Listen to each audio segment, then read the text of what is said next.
हम दास छेलाल चमकीला के तरफ से आप सब लोग के प्रणाम बा। काल हम रउरा सबसे वादा कैले रहनी कि बिहान वाला पार्ट में यानी कि हम रउरा के यही चीज़ के बचल चीज़ बताएम, यानी कि एक अगला पार्ट हम बताएम। वही से आज हम आप सबके सामने आइल बनी। खूब ध्यान से सुनी। आरे सुनरी सुनरी रटा तारा आई बा माटिए के मुनारी सुनरी का मन आई। हारे दुनिया से अरे होई जब विदाई सुनरी का मन आई।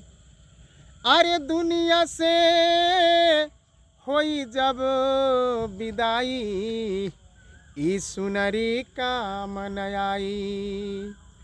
अरे सुनरी सुनरी रटा तरो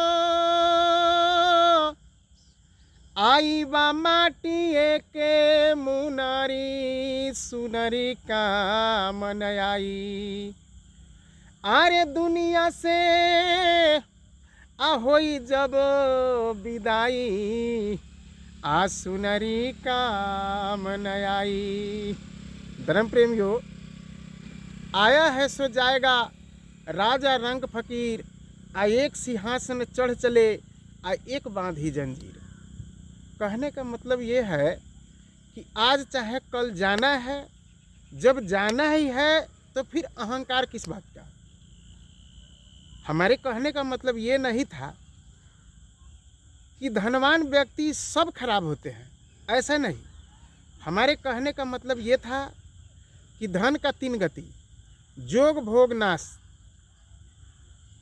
बाकी कुछ नहीं। संपत्ति से जोग करिए, न हो तो भोग कर लीजिए, खाना पीना रहनी गहनी अपना ठीक ठाक रखिए। उससे भी ना है तो तीसरा स्टेप इसका है कि नाश हो जाएगा। इसको जाना ही है और ये सब छोड़ के आपको जाना ही है। घर परिवार में कुछ ऐसे काम हो जाते हैं, रोग बला बीमारी दुख कष्ट केस मुकदमा इधर उधर कहीं न कहीं के कोई जाल जंजाल में फंस के वो धन संपत्ति खर्च हो जाता है। इसीलिए धर्म प्रेमियों, मेरे कहने का मतलब था कि उस पैसे को में से कम तो कमाई के 10वां अंश किसी परमार्थ में किसी गरीब दुखी के सेवा में लगा दिया जाए। यही कहने का मतलब था। विशेष बात आपको क्या बताया जाए। अहंकार सबसे बड़ी खराब बात है। अहंकार किसी भी चीज़ का मनुष्य को नहीं करना चाहिए।